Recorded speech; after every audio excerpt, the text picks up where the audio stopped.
Bretagne Mobilité Augmentée, BMA et ITS, les intérêts sont largement communs. Gabriel Plassa, donc pour la dernière intervention de cette table ronde, Gabriel Plassa est un habitué de ces conférences, de ces séminaires. C'est un homme de l'ADEME, c'est un enseignant-chercheur, c'est un expert auprès de la communauté européenne. Il a beaucoup travaillé sur toutes les problématiques de mobilité, sur tout ce qui touche donc aux solutions de mobilité intégrées pour les personnes et les marchandises. Où est-ce qu'on en est, Gabriel? C'est un peu votre thème d'intervention aujourd'hui sur les innovations clés en matière de mobilité. Comment ça avance? Vous avez la parole. À vous, Gabriel. Merci. Bonjour à tous. Je voulais d'abord vous dire que je suis très content de participer à cette réunion de lancement de ce projet BMA, qui fait partie des 5 projets que l'ADEME a retenu dans le cadre de l'AMI sur la mobilité. Et c'est pour moi l'aboutissement, en fait, pour vous c'est le début d'un travail, pour moi c'est l'aboutissement d'un travail de à peu près 2 ans, 3 ans. Il y a 3 ans, on a commencé à réfléchir au cahier des charges du texte de l'AMI auquel le consortium de BMA a répondu. Et donc, ce qui paraît être une évidence d'actualité aujourd'hui, il faut se remémorer il y a 3 ans à peu près comment était la situation. Et donc, le point de départ, c'était l'optimisation d'un système. On a toujours travaillé les systèmes séparément, véhicule, énergie, infrastructure. Et le but de l'appel était d'optimiser le système dans son intégralité sans améliorer forcément les composants par eux-mêmes, développer de nouveaux véhicules, mais bien travailler l'optimisation d'un système complexe en utilisant une opportunité unique qu'on vient d'aborder, qui sont les technologies de l'information, qui vont faciliter la compréhension d'un problème qu'on a aujourd'hui. Il faut se rendre compte qu'on ne comprend pas le problème. On essaye de brancher des solutions sur un problème qu'on n'a pas compris. Et donc l'origine de cet appel, c'était ça. Et donc c'est la première réunion de lancement d'un projet, donc je suis très, très heureux d'être là. Alors ce que je voulais aujourd'hui, c'est rappeler pour moi les innovations clés qui restent à trouver, donc les verrous qu'on peut mettre en face. Aujourd'hui, ce qui bloque l'avancée en matière de solutions de mobilité, à la fois pour les personnes et les marchandises, parce que ce que j'ai dit sur les systèmes, c'est à la fois personnes et marchandises. Donc voilà l'objet de ma présentation.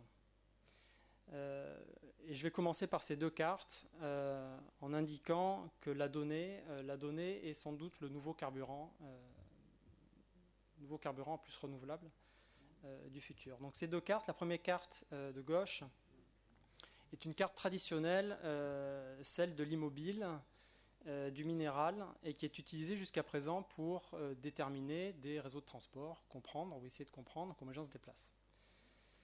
La carte de droite, c'est la géolocalisation instantanée de l'activité numérique d'une population à un instant T. Donc là, c'est aux États-Unis, à Chicago. Donc c'est la carte du vivant social. Donc cette carte, toutes les secondes, va changer. Et on voit bien que la mobilité de demain, c'est la compréhension de la carte de droite. C'est-à-dire la carte de gauche ne sert plus à rien. C'est la carte de droite qu'il faut connaître en permanence. Et donc on voit bien dans les acteurs qui vont arriver, qui sont déjà en place sur ce sujet, que les gens du numérique ont un poids colossal, non seulement dans les données auxquelles ils accèdent, mais dans leur façon de voir le monde qui vient. Et la donnée, en fait, va permettre d'alimenter des moteurs de compréhension, de changement de comportement, qui sont abordés dans le projet BMA. C'est en comprenant la façon dont les gens se déplacent et en comprenant leur niveau d'acceptabilité et d'acceptation des solutions de mobilité qu'on pourra avancer. Alors un autre exemple de trace numérique, voilà, avec une application, des citoyens partenaires, un territoire d'expérimentation, des nouvelles connaissances sont créées sur l'usage du vélo dans une ville. En quelques mois, on accède aux traces numériques, à l'usage réel du vélo dans la ville, avec un coût qui tend vers 0. Et on a remonté, par exemple, la cyclabilité des différentes pistes cyclables de la ville considérée. Contrainte opportunité, donc on l'a vu ça ce matin, contrainte forte sur le budget des ménages, des entreprises, des collectivités, et la limite qu'on a déjà vécue sur les solutions classiques. L'opportunité pour des nouveaux acteurs, j'en ai mentionné 3. Google Car, la RE60 de Bajaj et un assistant personnel de mobilité par Cisco. Alors Google Car, donc c'est la voiture automatique de Google. Google a déjà démontré qu'il savait faire rouler une voiture dans à peu près toutes les conditions de façon automatisée. Donc imaginez dans un territoire qu'on déploie 1000, 10 000, 100 000 véhicules automatiques gérés par un superviseur. Imaginez les conséquences à la fois pour les acteurs économiques, pour la mobilité sur le territoire, pour les constructeurs automobiles, pour les opérateurs de transport public. Les conséquences sont assez lourdes. RE60 par Bajaj, dans l'exposé de Bernard Julien, voilà une voiture qui a un prix qui est très très bas, hein, c'est un véhicule extrêmement fonctionnel. Et imaginons que Veolia ou qu'un opérateur décide d'acheter des milliers de véhicules de ce type-là pour les opérer en milieu urbain ou pour déployer de nouveaux services de mobilité. La voiture devient une commodité produite par n'importe quelle compagnie. Bajaj fabrique des triporteurs en Inde. Ils fabriquent maintenant des petites voitures. L'APM de Cisco, le premier assistant personnel de mobilité, donc travaillé par Cisco, donc une société qui n'a rien à voir avec le monde du transport et qui révolutionne la façon dont les gens se déplacent dans les villes où c'est déployé, notamment à Singapour. Opportunité unique dans l'histoire de l'humanité, l'assistant personnel de mobilité, donc je ne passerai pas de temps là-dessus, bien qu'il y ait beaucoup à dire. C'est la troisième révolution dans l'histoire de l'humanité, après l'écriture et le livre. La capacité d'échanger des informations partout tout le temps et d'accéder donc à un niveau de connaissance sans précédent sur les usages et les pratiques. Alors bien entendu, les technologies de l'information et la connaissance des usages ouvrent aussi des risques à la hauteur des opportunités en matière d'intrusion dans la vie privée, de connaissance des comportements des gens. Ne pas le dire, ça ne veut pas dire qu'on va pas les aborder. On va aborder ces problèmes-là. Il faut en être conscient. Donc on a un point de basculement qui approche. On va être capable assez vite, certains, de connaître les flux, les paramètres influents. Je disais tout à l'heure que Google déjà aujourd'hui trace l'ensemble des smartphones équipés d'un système d'exploitation Android. Donc ils ont tous les jours des millions de capteurs qui circulent sur les routes. Donc Bison futé va disparaître. C'est déjà fini. En matière de modélisation et de connaissance des trafics, c'est désolé, quoi. Et donc des outils pour comprendre le problème, et donc potentiellement des services de mobilité qui pourront s'étendre en étant co-conçus par les données remontant des pratiques réelles. Et donc ce qu'on peut dire, c'est que les innovations principales, elles sont déjà plus dans les solutions de mobilité, dans les services, hein, mais elles sont bien dans les protocoles de déploiement de ces services de mobilité dans du vivant, d'où le projet BMA.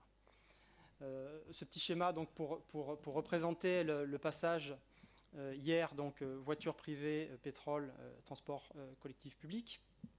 Aujourd'hui, ça reste quand même grosso modo ça, avec en moyenne 1,2 personne par voiture qui circule. Et puis un petit peu d'autopartage, covoiturage, Autolib, des vélos en partage.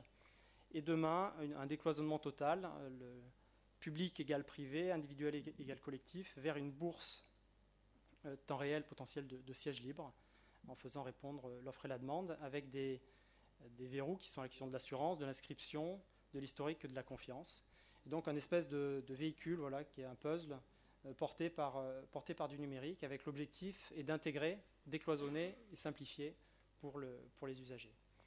Et bien entendu, le fort potentiel de ces solutions, c'est l'optimisation, la contextualisation en fonction des territoires et des ménages.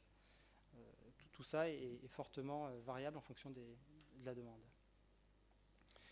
Pour faire ça, et donc c'était encore l'objet du texte de l'AMI, c'était le besoin de synchroniser simultanément des compétences étendues dans tous ces domaines, de rassembler des acteurs qui ne se parlaient pas ou peu.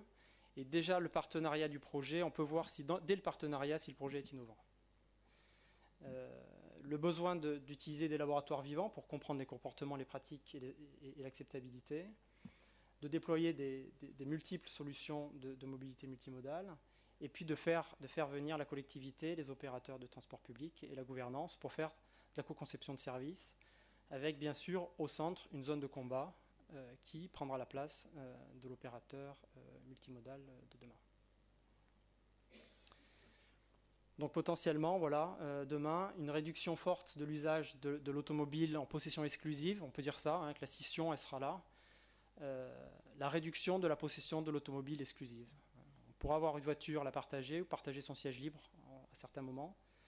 Le déploiement de véhicules spécifiques, potentiellement électrifiés, la meilleure utilisation des transports collectifs, notamment par un changement des horaires et un lissage des courbes, et puis le déploiement des modes doux. Et enfin, ce qu'on retrouve également dans BMA, c'est l'empilement en partant de la donnée des usages, d'utilisation, la création de nouvelles bases de connaissances. On va enfin comprendre le problème pour ensuite déployer des systèmes experts orientés en fonction des différents utilisateurs vers la collectivité. Une fois qu'on aura cette base de connaissances, de quoi a besoin une collectivité pour optimiser le transport sur son territoire, un opérateur, les citoyens, des entreprises qui utilisent des solutions de transport ou des entreprises qui vont produire des solutions de transport. Avec ça, on pourra voir les services qui ne sont pas couverts par des solutions de mobilité. Ces outils experts sont bien entendu des outils prédictifs, permettant notamment de mieux choisir habitat transport, de mieux utiliser les solutions de transport. Et donc les gisements d'innovation, ils sont à la frontière, aux interstices de tous ces domaines, transdisciplines, de la sociologie et la technologie, d'éthique à la logistique, et bien dans la science des usages et des comportements, dans la question de la confiance et la compréhension et l'optimisation des systèmes complexes. Et donc, ces champs-là sont couverts par le projet BMA, et notamment l'ingénierie de compréhension des demandes de la mobilité, pour concevoir et valider les solutions avec les utilisateurs, et la mise en œuvre de laboratoires vivants, avec la question de la mise en œuvre par le territoire lui-même des conditions qui vont permettre l'expérimentation et l'innovation. Il va sans doute y avoir des territoires qui vont devenir leaders de l'expérimentation parce qu'ils auront mis en place les conditions pour que l'innovation ait lieu dans leur territoire et pas ailleurs. Les cahiers de charges de l'AMI donc, qui remontent de ce besoin d'innovation dans des territoires donc, candidats, offrir des choix de mobilité supérieurs au sens monétaire, temps, environnemental, social ou connectivité, c'est variable, une notion supérieure, par des nouveaux services de mobilité décloisonnés, fusionnés au transport collectif et utilisant massivement les technologies de l'information, expérimenter de nouveaux modèles économiques de mobilité intégrés, comprendre et connaître les principaux flux de mobilité, expérimenter de nouveaux modes de gouvernance sur des territoires, et dans un dernier temps, intégrer de nouveaux types de véhicules qui seront reconçus à la lumière de ces nouveaux services de mobilité. Voilà, je vous remercie de votre attention. Merci Gabriel, vous pouvez l'applaudir. Ce qui est bien avec Gabriel, c'est qu'il est un pédagogue redoutable. Même il vous met des petits dessins, c'est comme si c'était la rentrée aujourd'hui pour nous. Merci.